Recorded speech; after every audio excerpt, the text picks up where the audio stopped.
Hello movie lovers. ఈరోజు మనం చెప్పబోయే సినిమా పేరు శీవరపల్లి.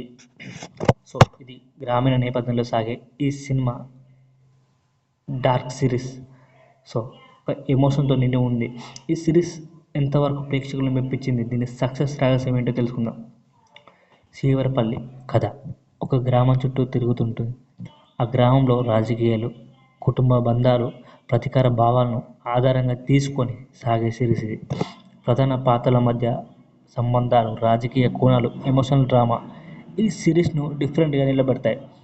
కథనం గట్టిగా ప్రారంభమై మధ్యలో కొన్ని డౌన్ మూమెంట్స్ ఉన్నప్పటికీ చివరి దాకా సస్పెన్స్ మెయింటైన్ చేయగలిగింది.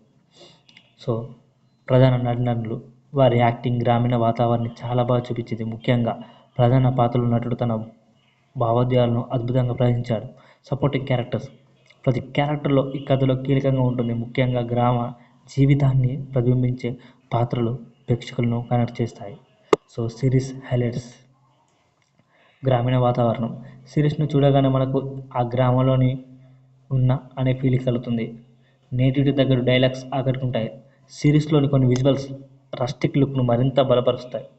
సో అది మంచి అసెట్ అని చెప్పాలి సినిమాకి.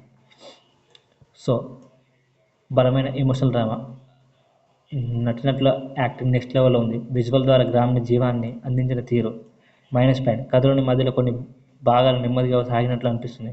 కొన్నిసార్లు సంఘటనలు పండించడంలో డైరెక్టర్కు విఫలమైన అనుమతి కలగవచ్చు. టెక్నికల్ బీజిఎం బాగుంది. స్క్రిప్ట్ కాస్త బలంగా ఉంటే ఇంకా మరింత గొప్పగా ఉండేది. గ్రామీణ వాతావరణాన్ని సరిగ్గా క్యాప్చర్ చేసి డైరెక్టర్కు ప్రశంసలు దక్కుతాయి. సో ఫైనల్, శీవరపల్లి ఒక గ్రామీణ డ్రామా. ఇది పలు భాగాల్లో మెరిసినప్పటికీ కొన్ని భాగాల్లో తేలిపోతున్నట్టు అనిపిస్తుంది. రియలిస్టిక్ నేటివిటీని ఆస్వాదించుకునే వారు ఈ సిరీస్ను తప్పకుండా చూడొచ్చు. గ్రామీణ రాజకీయాలు, కుటుంబ బంధాలపై ఆసక్తి ఉన్నవారు ఇది మంచి అనుభవాన్ని అందించగలదు.